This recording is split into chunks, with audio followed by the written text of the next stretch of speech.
स्थिति है ना। उनका समझ में आएगा, मैं तो लेने वाला हूँ।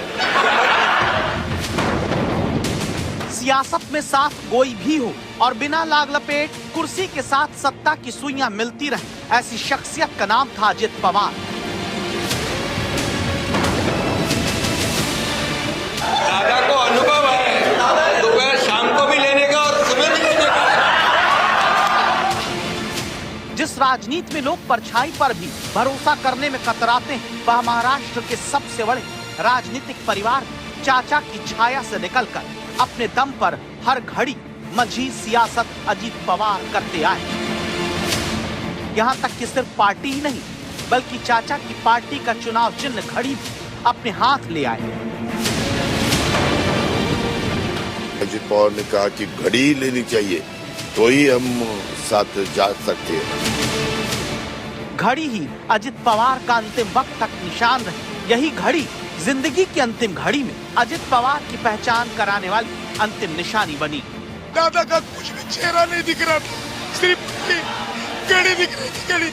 आंखों में कई ख्वाब बाकी है, दिल में कई हसरतें बाकी है, मैं कैसे थक जाऊं, अभी कई मंजिलें बाकी है। नमस्कार, आप देख रहे हैं आज तक। मैं हूं आपके साथ हिमांशु दीक्षित और आज पूरे राजकीय सम्मान के साथ बारामती में महाराष्ट्र के कद्दावर नेता और अजित पवार का अंतिम संस्कार किया जा रहा है। उनका पार्थिव शरीर अब से कुछ ही देर में कांटेवाड़ी पहुंच गया है, जहां उनका बचपन बीता। सुबह 9 बजे तक कांटेवाड़ी में अंतिम संस्कार के लिए पार्थिव शरीर उनका रखा गया और उसके बाद फिर अब विद्या प्रतिष्ठान लाया गया है और अब से कुछ ही देर बाद अंतिम संस्कार उनका होगा। मुखाग्नि दी जाएगी।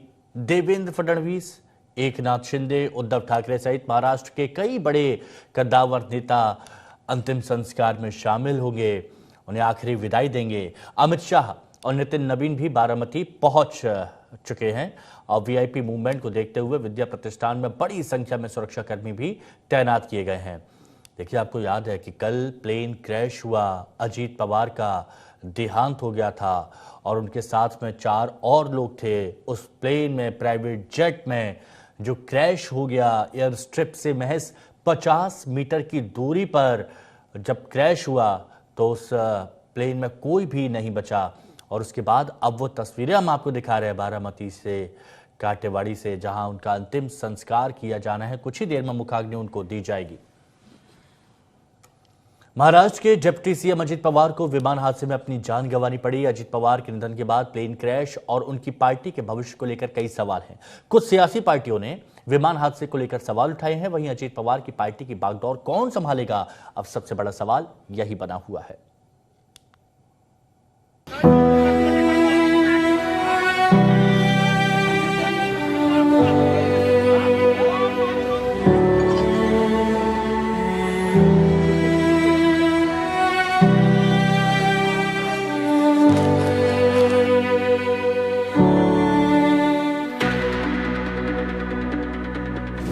अजित पवार के बाद अब एनसीपी का क्या होगा?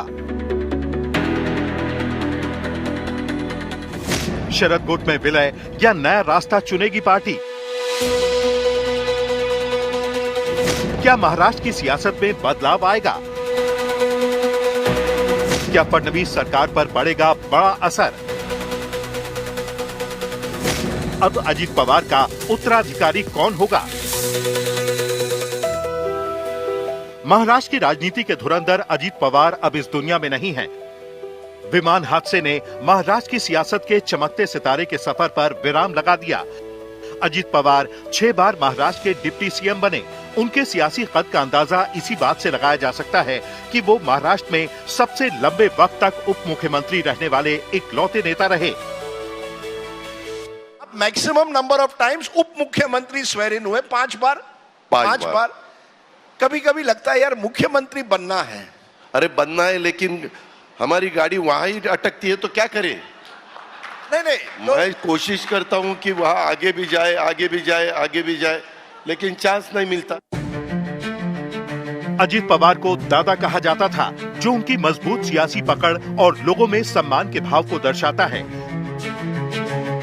भले ही चाचा शरद पवार से अलग हुए, लेकिन अपने दम पर एक अलग सियासी जमीन तैयार करने में कामयाब रहे। अजीत पवार का फलसफा यही रहा, राजनीति में कोई स्थायी दुश्मन और स्थायी दोस्त नहीं होता। कई बार मैंने देखा है कि पार्टी कार्यालय में वो पहले पहुंचेंगे और फिर सफाई कर्मचारी बाद में पहुंचेंगे और कार्यकर्ताओं का मिलना वो चालू करेंगे। ऐसे महाराष्ट्र के विकास पर जिसका ध्यान है, महाराष्ट्र की आम सामान्य व्यक्ति के हित के लिए सदा काम करने वाला, और जो बोलूंगा वो करूंगा। वो उनकी सक्रियता थी राजनीति में, जिस तरह से उन्होंने महाराष्ट्र की राजनीति की, कभी केंद्र में आने की कोशिश नहीं की और हमेशा महाराष्ट्र की राजनीति में रचे बसे हुए थे। मैंने भी उनके साथ बहुत काम किया। मैं 12 साल वहाँ राज्यसभा सदस्य था महाराष्ट्र से, और मैंने देखा कि उनके अंदर जो डायनेमिक पर्सनालिटी थी वो, और उन्होंने अपना खुद की जमीन पूरी महाराष्ट्र में बनाई थी। दादा पवार एक ऐसे नेता रहे कि जिन्होंने पक्ष विपक्ष में कभी भेद नहीं किया। वो अजात शत्रु रहे महाराष्ट्र में, उनका कोई शत्रु नहीं था। कोई भी गया है उसका काम हुआ है, प्रेम से किए हैं, मुस्कुरा कर किए हैं।